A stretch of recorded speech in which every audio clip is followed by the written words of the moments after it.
Some houses welcome new families. This one felt like it had been waiting for us. The first time I saw it, I should have felt proud. Instead, I felt watched. Even before we stepped inside, the house felt aware of us, like it already knew our names. I told myself it was just nerves. A new town, a big move, an old house. But the silence inside felt wrong. Too deep. Too still. At first, it looked like everything we had dreamed of. Space, light, peace. Meher fell in love with the pink room immediately. Sana smiled. I tried to do the same. Then, on the porch, we found the first envelope. No stamp, no name, just us. I opened it, expecting some strange neighborhood joke. What I read made my stomach drop. It knew about Meher's room, and no one should have known that. That night, I woke up to a silence so heavy it felt like someone was standing in it. Meher's bedroom door was slightly open. I stared at it, suddenly afraid to move. She was still asleep, peaceful, safe. At least that's what I wanted to believe. Then I saw the note on her desk. A note that had not been there before. My hands went cold as I read it. Whatever was happening, it was inside the house. The police came the next morning, but to them it was just harassment. The neighbors were polite, almost too polite, like they knew more than they wanted to say. Then another envelope appeared at the front door. Closer this time. Bolder. Sana read it, and I watched the fear hit her face. This was no prank anymore.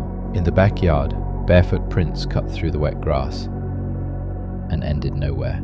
That night, I installed cameras everywhere. If someone was watching us, I wanted proof. At 3:13 in the morning, my phone lit up. Motion detected upstairs. The camera showed a figure outside Meher's room. A man standing completely still. When I looked closer, I stopped breathing. The figure was me.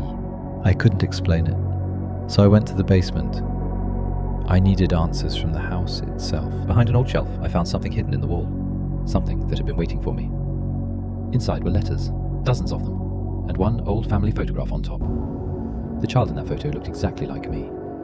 Only the name on the back was different. That night, I called my mother, and finally, she told me the truth.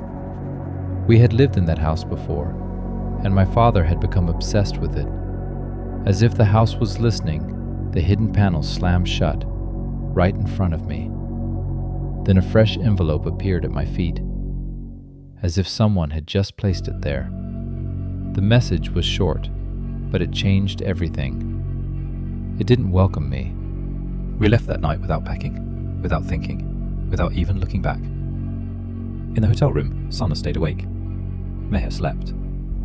I stood there, completely hollow. At sunrise, I found another folded note in my pocket. I had never seen it before. It said only one thing. Now they will be safe from you. A few months later we moved again. Smaller place, safer building, new beginning. Then one evening an envelope slid under the apartment door, and my heart stopped all over again. Sana picked it up, read it, and dropped her cup without saying a word. That's when she turned and saw me on the balcony, watching the new family across the street. Binoculars in one hand, a blank envelope in the other. And for the first time I understood the truth. The watcher had never stayed in the house. Do you think the evil stayed in the house? Or followed Aarav? Let me know in the comments.